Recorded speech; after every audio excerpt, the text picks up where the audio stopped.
Well, I think a very simple explanation of things. Federal Reserve Corporation, private corporate and for-profit, is they say is injecting cash into the economy because the coronavirus has ruined the economy. But that isn't true. You believe that. You probably also believe that the Federal Reserve is a central bank. They are not.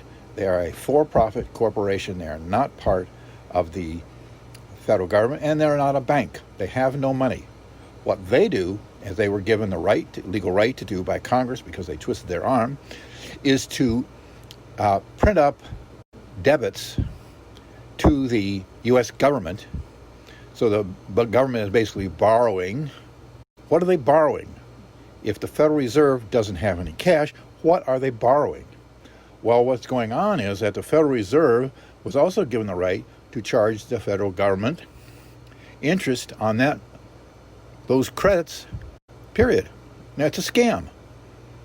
The Federal Reserve basically printed the credits, gave them to the U.S. government, and then charged them interest. And they created that right out of thin air. Going over in the other videos, what the Federal Reserve Corporation now says is that about the coronavirus has stopped the economy and so around the world. They say, well, don't worry.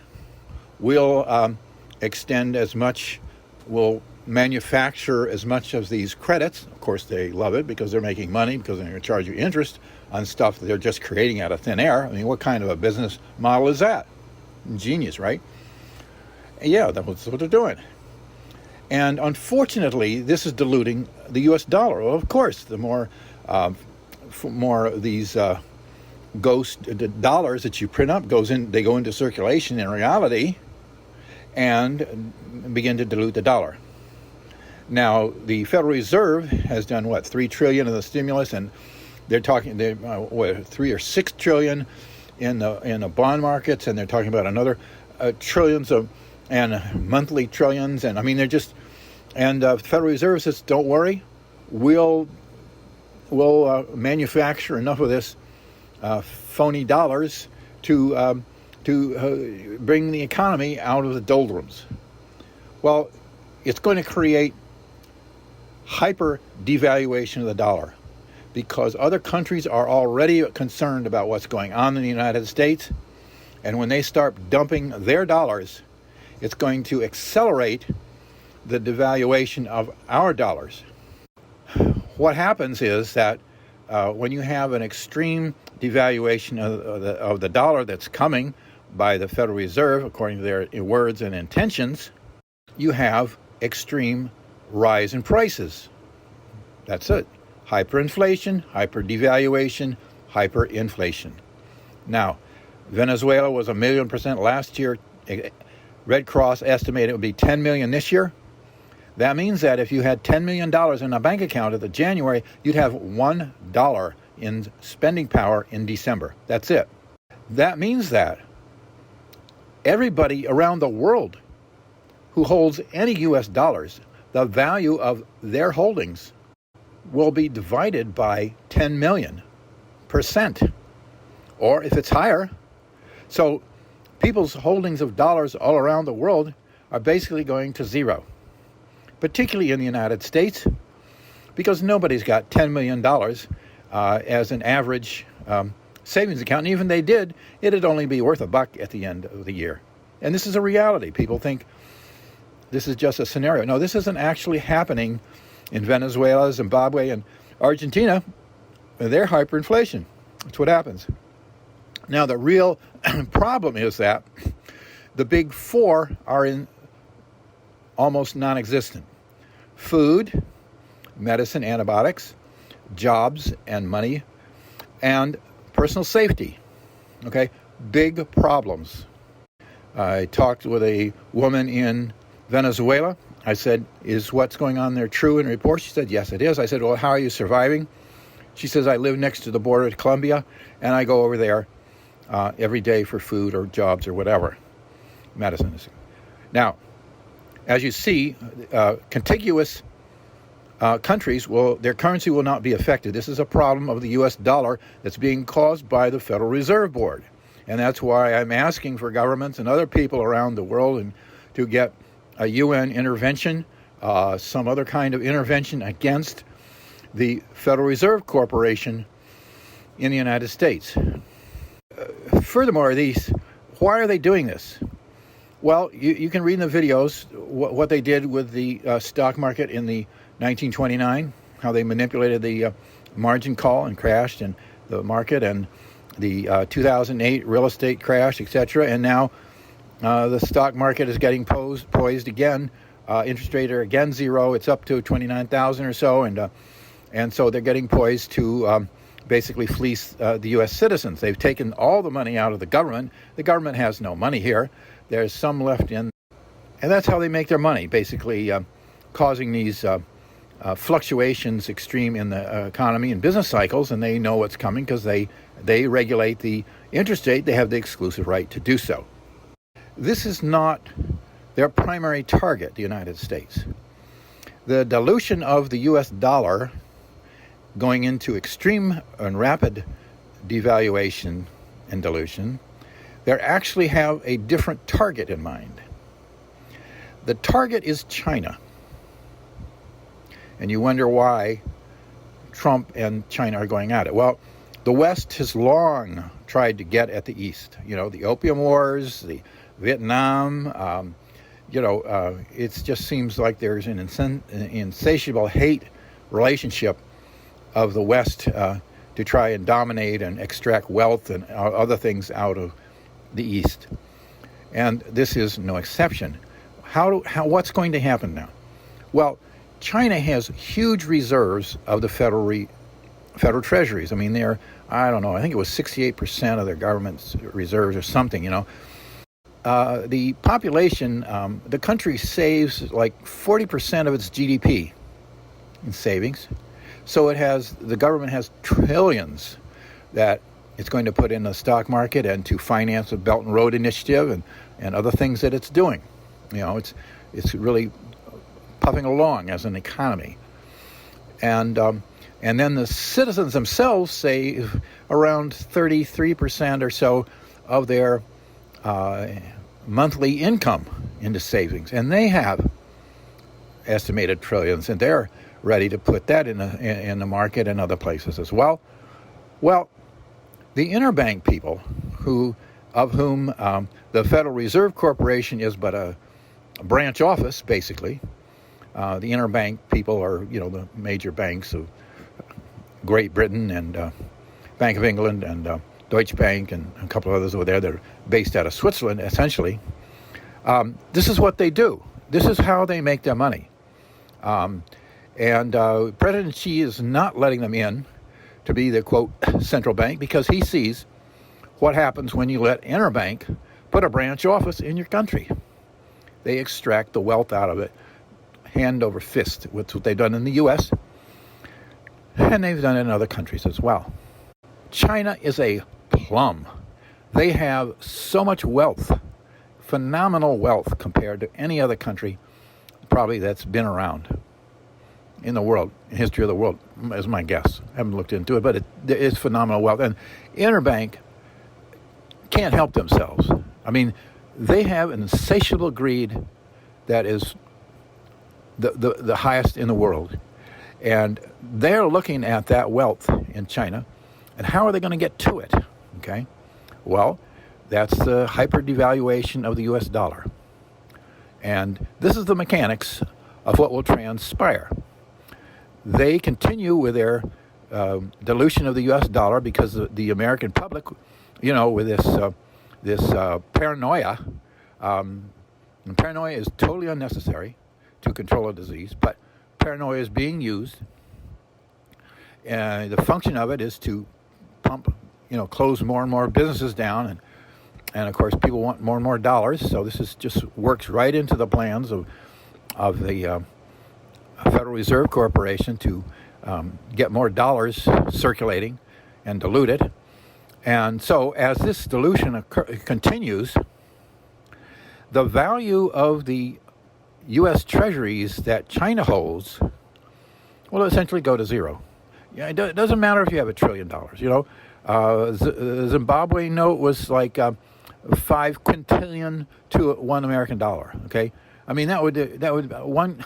China hasn't got a quintillion dollars, and and even if they did, it would be only worth $1. Literally, see, no, that's true. That's exactly right. See, the German mark, 4.6 trillion marks to the U.S. dollar eventually there, and it's just it's just this hyper devaluation reduces the country to wealth to zero, essentially, actually zero. Okay, now when China's U.S. treasuries go essentially to nothing, unless they've already started dumping twice in the last 16 months, $500 billion on 2 occasions.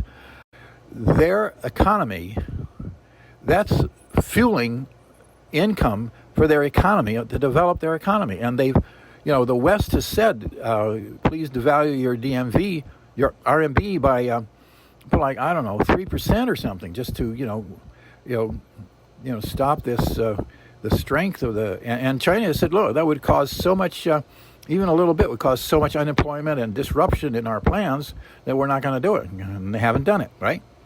But you can imagine what's going to happen if the interbank people, through the Federal Reserve Corporation of the United States, continue on the path that they say they are. They continue to piggyback on the paranoia of the virus to get more and more trillions of dollars put into stimulate the U.S. economy because everybody's so paranoid and they keep their businesses shut down. China is going to be literally reeling for money. They're going to, the virus scare and prevalence in China has already caused a lot of unemployment, okay? So you can imagine what's going to happen, that on top of the virus comes the almost complete devaluation to zero of their U.S. dollar holdings. Of course, this is true of anybody in the world. That's why people are saying, get out of the U.S. dollar now. What happens then? President Xi was going to have nightmares because all these big projects, the Belt and Road Initiative, the Poverty Alleviation Program, the hundreds of millions of dollars that they need, and his population, they're going to be there's going to be starvation in the land. They're already having such problems, with a virus there. This is exactly what Interbank wants. A country in need of a loan. That's how they always make their money. That's how they plan to make their money. And they're going to be sitting pat with cash because they know what's coming with the U.S. dollar. They basically run the Forex exchanges in the world. The 4 major banks. The Interbank is the, Bank of England, Deutsche Bank. They basically the market makers for the exchange rates of the international currencies, right? So they know what they're going to do. And if you knew what you're going to do, you just short it. You're going to do this. You go long, you short it, you take out your options. You're talking hundreds and hundreds of millions of dollars in a very short period of time. Could be in a week. Some cases shorter than that if there's an extreme drop. The Interbank will be sitting, they won't use the Federal Reserve Corporation of the United States, but Interbank will approach President Xi because they're the Federal Reserve of the Corporation of the United States is just a branch office with international diplomacy and relationships. The Interbank will then be able to go with President Xi, and Interbank will be one of the only sources of that amount of cash that can help his country. And he is going to be he's either going to accept it, and he may have to accept a central bank branch office from them as well. They may try to get that in there. That is where China is, and why President Trump is what he's doing basically is to jack them around, which is one of the things that there's undoubtedly been negotiations behind the scene by Interbank with President Xi to try and get some kind of a central bank going on. And that's typically what Interbank does, is they harass a country and they try to get them to allow it. And then if they don't allow it in, then they will go to extreme cases. They don't take no for an answer. There's something much more disturbing yet to be said. Every country that experienced devaluation or this inflation, everybody's cash and savings go to zero, essentially. It's happening in all the countries I've named. Will happen in the United States as a result of what the Interbank people are going to do, unless they can be stopped, which is one of the things that I'm trying to do through international intervention or the UN resolution or something. If this occurs, people in the United States who have no money, just like Venezuela, etc., and they won't be able to import anything. Business in the United States will go to zero, essentially, but they won't be able to import anything. Neither will China. Neither will China. What happens if the two major economic importers in the world go essentially to almost nothing? What's going to happen to other countries around the world who rely on the United States and Chinese imports? This is horrific. This outlook and prognosis is horrific. This is why the Federal Reserve Corporation needs to be dismantled, kicked out of the United States. They should be charged with high treason against the state, national security risk, all of their members. It should be commandeered and shut down immediately, and that clause that U.S. Congress gave them the right to do what they're doing should be struck from the books. And we should have our own central bank, not something out of Europe who's a for-profit branch office of the Interbank folks. Deutsche Bank, Bank of England, etc. That's it, folks. That's it in a nutshell.